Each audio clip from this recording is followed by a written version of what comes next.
나를 죽이지 못하는 고통은 나를 더 강하게 한다. 니체가 한 말이죠. 저는 이 말을 꽤나 믿습니다. 제가 지난 영상에서 수억 원의 손해를 보면서 카페를 폐업한 영상을 말씀을 드렸잖아요. 근데 그 영상이 반응이 되게 좋았어서 많은 분들이 댓글을 남겨주셨어요. 그런데 그 중에서 되게 재밌는 댓글이 있었는데요. 그게 뭐냐면 이런 댓글이었어요. 망했다는 얘기를 너무 편하게 이야기를 해서 손해를 본 건지 안 본 건지 모르겠어요. 제가 이제 영상에서 말씀드리지 못했던 굵직한 실패들이 인생을 살면서 몇 차례가 있거든요. 제가 그런 실패들을 온몸으로 이제 체화하면서 생긴 능력이 하나 있어요. 바로 그 웬만한 것에는요 아랑곳하지 않게 됐다는 거죠. 이번 시간에는 그동안 저에게 무슨 일이 있었는지 저의 이야기를 한번 해보려고 합니다. 저는요 사실 사업을 하고 싶어서 시작한 게 아니었어요. 저는 평범한 취준생이었습니다. 그렇게 남들 하는 영어 공부했고요, 남들 하는 학점 관리했고, 남들 하는 스펙들도 쌓고 공모전도 나가고 대기업을 가는 게 나의 다음 목표구나 라는 생각을 했던 것 같아요. 운이 좋게도 대기업에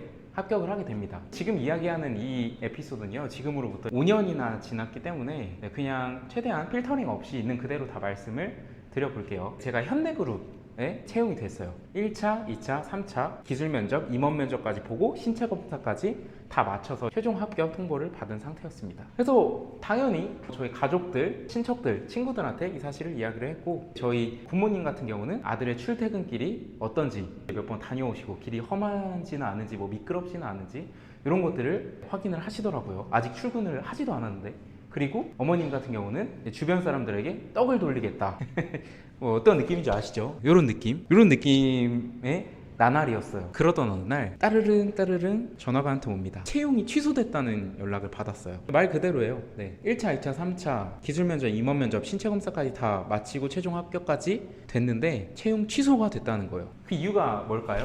채용 취소 통보를 받기 일주일 전으로 거슬러 올라가 볼게요. 제가 최종 합격을 받고 가장 먼저 들었던 생각이, 나처럼 학점이 그렇게 높지도 않은데, 나처럼 그렇게 전공 성적이 좋지도 않은데도 불구하고 그래도 나름 성공적인 취업 보객기를 한 사례가 있구나, 나의 사례를 통해서도 얼마든지 후배들한테 좋은 정보들을 줄 수 있구나, 이런 생각을 해서 제가 그 당시 에브리타임이라는 커뮤니티에 글을 올립니다. 학점 몇, 스펙 뭐뭐, 현대그룹 이 부서 최종 합격, 궁금한 점 있으면은 다 연락 주세요 하고 오픈 채팅방을 만듭니다. 오픈 채팅방에 하루 만에 243명이 모여요. 그리고 후배님들이 저에게 별의별 질문을 다 합니다. 자기소개서 때 어떻게 녹여냈는지, 뭐 임원 면접은 어떤 걸 물어봤는지, 직무 면접은 어떤 걸 물어봤는지, 이런 것들, 제가 아는 것들을 진짜 진심을 다해서 저는 알려줬어요. 왜냐면 솔직히 말해서 내가 후배들한테 좋은 정보를 준다고 손해보는 건 없잖아요. 경쟁자도 아니었으니까. 그래서 진짜 아낌없이 다 정보를 줬고 자소서 다 공유 줬고. 근데 문제가 생겼어요. 제가 별 생각 없이 좋은 마음으로 정리한 내용들이 다른 학교한테까지 퍼지고, 이게 심지어 유료로 적게는 5,000원부터 5만원까지 판매가 되고 있다는 연락을 받았어요. 저는 갑자기 저보고 뭐 환불을 해달라 뭐 이런 연락을 받기 시작하고, 이거 어떻게 된 거냐, 해명하라,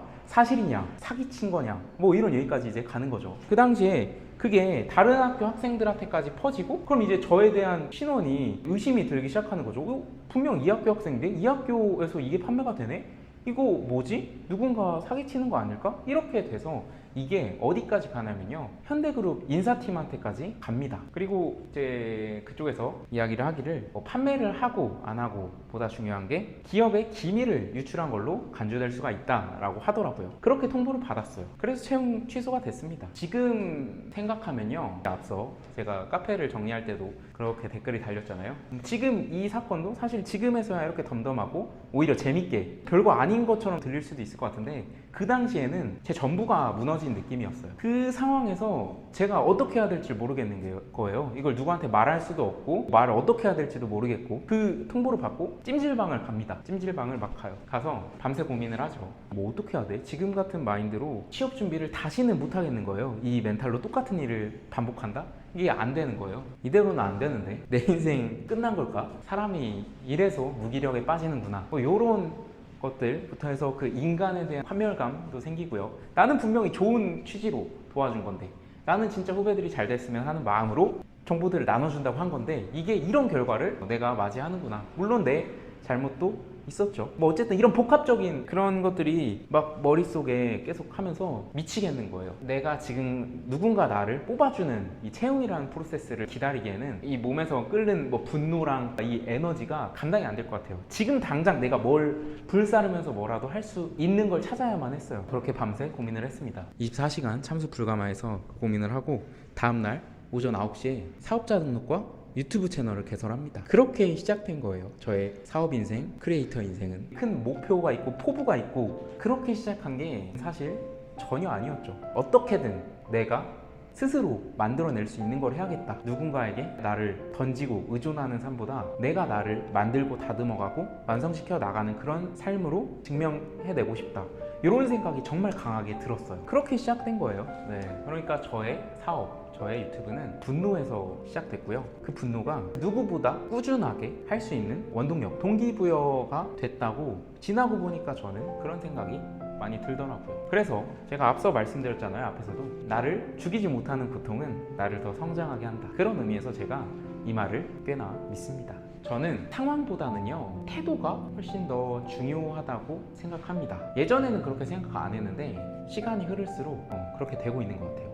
내가 일을 하면서 사업을 하면서 크고 작은 뭐 좋은 상황들, 좋지 않은 상황들은 분명히 마주하게 됩니다. 내가 컨트롤할 수 없는 영역인 거죠. 근데 그런 상황을 마주할 때마다 그 상황 자체에 나를 던지게 되면 좋은 상황이 오면 좋은 거고 좋지 않은 상황이 오면 좋지 않은 거고 그냥 이렇게 휩쓸려 가는 거죠. 근데 태도가 단단하게 잡히면요 어떤 상황이 와도 나만의 태도를 기반으로 그 상황들을 마주하게 되면 어떤 것이든 저는 그로부터 내가 성장할 수 있는 발판을 삼을 수 있고 내가 발전할 수 있는 기회로 삼을 수 있다고 생각합니다. 그런 일이 있었기 때문에 저는 지금 이 자리에서 이렇게 또 여러분들에게 저의 이야기를 또 공유도 할 수 있는 거겠죠. 하루 만에 오픈 채팅방에서 243명을 모았다고 했잖아요. 그게 지금부터 5년 전이거든요. 제가 채용이 취소가 된 것도 그 오픈 채팅방 안에서 또 소문이 돌더라고요. 되게 신기했어요. 그래서 먼저 저보고 괜찮냐고 연락이 오신 분들도 굉장히 많았고 심지어 이미 현대그룹에서 일하고 계신 분들한테도 연락이 왔어요. 위로에 연락이 왔고요.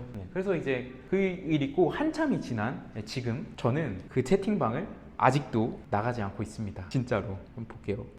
여기 있다. 제가 이거를 왜 안 나가고 있었냐면요. 그러니까 뭐 어떻게든 가지고 있어야겠다, 안 나가야겠다가 아니고 그냥 그 톡방을 보는 것 자체, 눈에 띄는 것 자체 한 번 더 확인해서 나가는 그 자체가 너무나 싫었어요. 그럼 또 한 번 내가 그 톡방을 봐야 되고 나가려면 내가 그 생각을 한 번이라도 더 해야 되니까 그게 너무 싫어서 그냥 잊고 살았어요. 쳐다보지도 않고. 그러다 보니까 시간이 계속 이렇게 흘렀고 어느덧 5년이라는 시간이 지나버린 거죠. 근데 뭐 언제부터인지 모르겠는데 일단은 서서히 그게 무뎌지고 그때 그랬었구나 한번 웃게 되고 뭐 지금은 사실 재밌는 에피소드로 이야기도 나눌 수 있게 된 거죠. 보면요 243명이 있던 톡방이 지금은 많이 나가셨네요. 많은 분들이 지금 나가서 이렇게 보이시나요?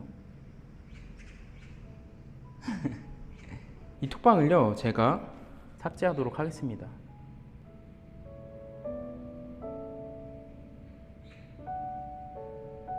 네, 이렇게 5년 만에 하나의 굴곡이라고 할 수 있죠. 취준생으로만 생각했던 저의 미래에서 사업을 시작하기로 마음먹고 지금 이렇게까지 계속 달려왔던 저의 가장 강력한 에피소드라고 봐도 될 것 같습니다. 이렇게 이야기를 함으로써 이제 저는 또 제 마음 내면을 또 비워냈다고 생각을 해요. 아무튼 좋습니다. 제가 여기 반지하도 정리를 더 하고 더 비워내고요. 네, 더 좋은 것들로 채워 넣으려고 해요. 어쨌든 제 마음에 있었던 이런 것들도 비워내고 이렇게 얘기함으로써 털어내고 더 좋은 것들로 이제 채워야 되잖아요. 그런 것들처럼 이 집도 좀 더 정리를 하고 비워낼 걸 비우고 좋은 것들로 채워놔서 예쁘게 한번 만들어 보려고 합니다. 그럼 앞으로도 잘 부탁드리겠습니다. 언해부터였습니다.